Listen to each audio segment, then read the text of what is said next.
ఏ రకమైన అభివృద్ధి సాధించలేదు గారు. అధ్యక్ష ఒకటే నిమిషం ఒకటే ఏమైతే చాలాసార్లు ఇచ్చాం. నిన్న సిఆర్ గారికి ఇచ్చిండ్రు. నిన్న కడియం సిఆర్ గారు నిన్న మీరు కడియం సిఆర్ గారు మెంబర్ కాదు రాజగోపాల్ రెడ్డి గారు కూర్చోండి. ఫైనాన్స్ మినిస్టర్ గారు తప్ప వేరే వాళ్ళు మాట్లాడడానికి ఉండదు. ఒక సభ్యుడు ఎట్లా మాట్లాడతారు సార్? కూర్చో. మీకు అవకాశం వచ్చినప్పుడు మాట్లాడండి. మీకు అవకాశం వచ్చినప్పుడు.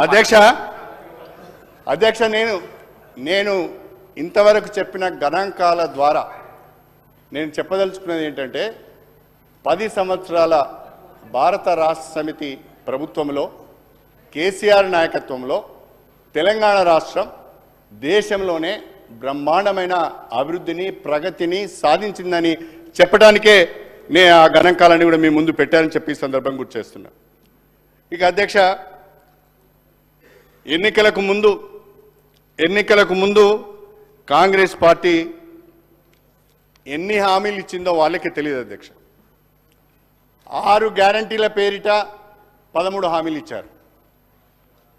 తెలంగాణ కాంగ్రెస్ అభయహస్తం మేనిఫెస్టో పేరిట అనేక హామీలు ఇచ్చారు.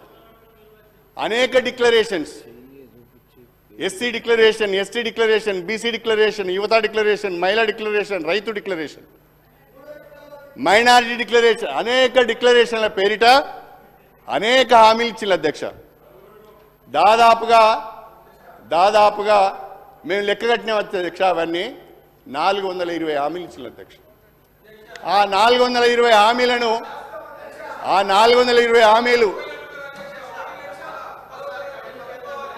శ్రీహరి గారు 420 హామీలు ఇచ్చిన అధ్యక్ష. కావాలంటే అవన్నీ నేను తీశాను, ఒక నోట్బుక్ కూడా తయారు చేశాను.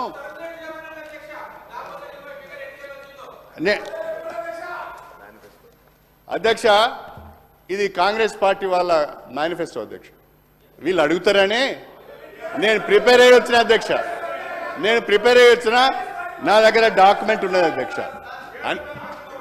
అన్ని మొత్తము సమాచారం నా దగ్గర ఉన్నది అధ్యక్ష. అయితే నేను చెప్పదలుచుకున్నది ఏంటంటే రాష్ట్ర వనరులను పరిగణలోకి తీసుకోకుండా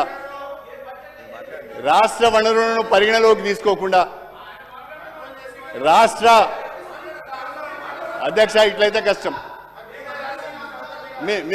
మీరు